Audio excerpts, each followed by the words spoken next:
నమస్తే welcome to SR6 news. Karimnagar జిల్లా జేమకుంట మండలం అంబేద్కర్ చౌరస్తాలో భారత రాజ్యాంగ దినోత్సవం సందర్భంగా బ్లాక్ కాంగ్రెస్ పార్టీ అధ్యక్షులు ఎల్ఎల్బి ములుగురి సదయ్య ఆధ్వర్యంలో ఈ కార్యక్రమాన్ని చేపట్టారు. ఈ కార్యక్రమానికి ముఖ్య అతిథులుగా తహసీల్దార్ వెంకటరెడ్డి, మున్సిపాలిటీ కమిషనర్ మహమ్మద్ అయాజ్ హాజరై రాజ్యాంగం అమలులోకి వచ్చి 75 సంవత్సరాలు పూర్తి చేసుకున్న సందర్భంగా రాజ్యాంగ దినోత్సవం పెద్ద ఎత్తున సంబరాలు జరుపుకున్నట్లు తెలిపారు. ఈ కార్యక్రమంలో మాజీ సర్పంచ్ కొనగంటి మల్లయ్య, అంబేద్కర్ సంఘ సీనియర్ నాయకులు కోడిగుడ్డు మొగలయ్య, యూత్ కాంగ్రెస్ మండల అధ్యక్షులు బుడిగే శ్రీకాంత్, పాతకాల ప్రవీణ్, రాచపల్లి రమేష్, కాంగ్రెస్ పార్టీ మాజీ market chairman Gudepu Sarangapani, Vidyodaya school విద్యార్థులు, పలు ప్రజా సంఘాల నాయకులు పాల్గొన్నారు.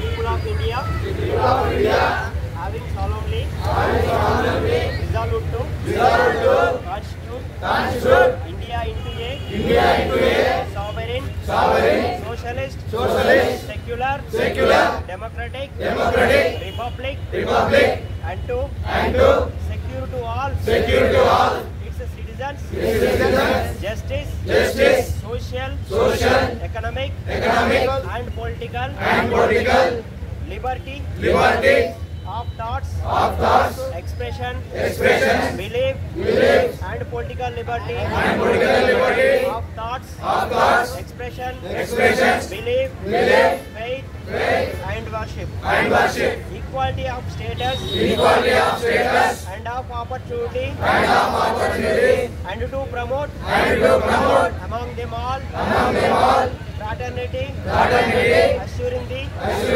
dignity of the individuals and the unity and the integrity of the nation in our Constituent Assembly is 26th day November 1949 do hereby adopt, enact, and give to ourselves this Constitution. Jai Hind. Thank you, sir.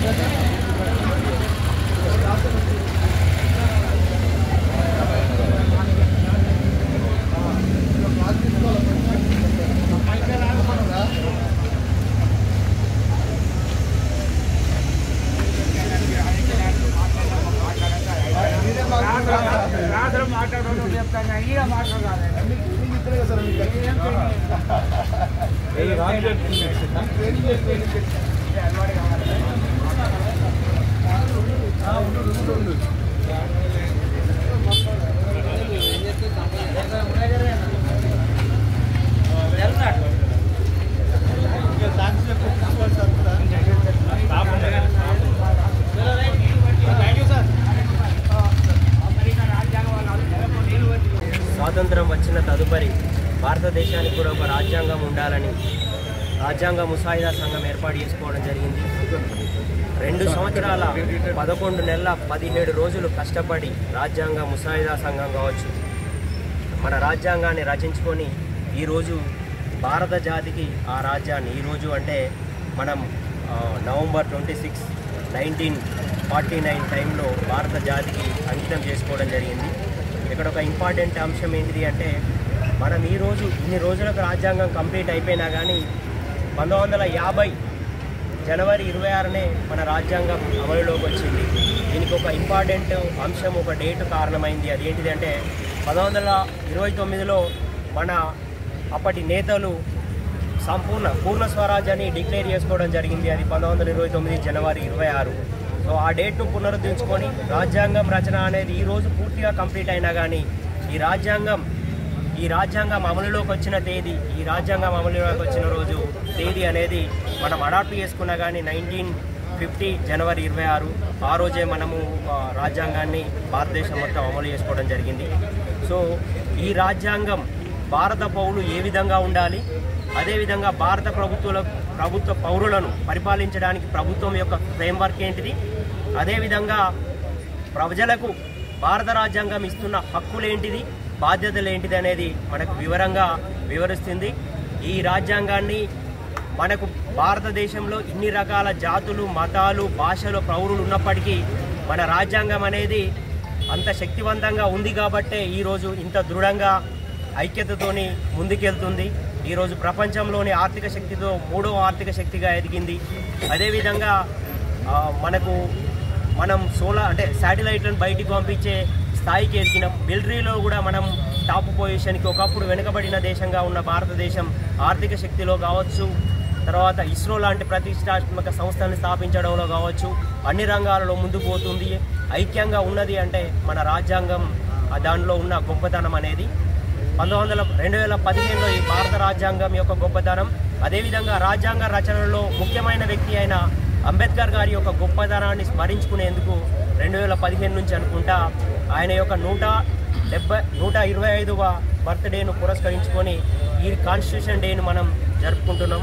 ఈ సందర్భంగా పౌరులందరికీ, జమ్మికుంట పౌరులందరికీ నా యొక్క శుభాకాంక్షలు తెలియజేస్తున్నాను. ఈ రాజ్యాంగ స్ఫూర్తిని మనమందరం కాపాడాలని, దాన్ని ఇంకా బలోపేతం చేస్తూ ముందుకు పోవాలని పిలుపునిస్తున్నాను.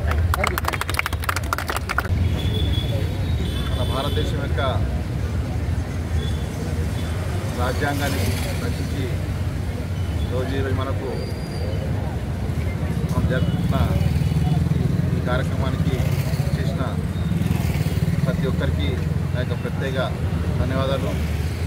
ఈరోజు భారతదేశంలో ప్రతి పౌరునికి రాజ్యాంగం యొక్క ఫలాలు అందే విధంగా ఒక గొప్ప ఆలోచనతో, ముందస్తు ఆలోచనతో ఈ యొక్క రాజ్యాంగాన్ని రచించడం జరిగింది. రాజ్యాంగం యొక్క కృషి వలన ఈరోజు ప్రతి ఒక్క భారతదేశంలో పుట్టిన ప్రతి పౌరుడు ఆ యొక్క ఫలాలను పొందుతున్నాడు. కాబట్టి ఈరోజు రాజ్యాంగం ప్రపంచ దేశాల రాజ్యాంగాల్లో మన యొక్క భారతదేశ రాజ్యాంగం చాలా గొప్పది. సో ఈ యొక్క రాజ్యాంగం స్ఫూర్తితోనే మనమందరం ఈరోజు ఒక సోదర భావంతో, సమైక్యత భావంతో అందరూ కలిసికట్టుగా ఉంటున్నామంటే దానికి ముఖ్య కారణం మన రాజ్యాంగమే. తద్వారా ప్రతి పౌరునికి, అంటే ప్రతి పేదవానికి కుల, మత, జాతి, వర్గం అనే భేదం లేకుండా ప్రతి పౌరునికి సమాన స్వేచ్ఛ హక్కులు ఉండాలన్నదే రాజ్యాంగం యొక్క ముఖ్య ఉద్దేశం. రాజ్యాంగాన్ని రచించిన ఆ మహానుభావుడు అంబేద్కర్ గారికి నా యొక్క ప్రత్యేక ధన్యవాదాలు, శుభాభినందనలు. మరియు ఇక్కడికి వచ్చిన, ఈ కార్యక్రమం వచ్చిన ప్రతి ఒక్కరికి నా యొక్క జై భీమ్. Thank you.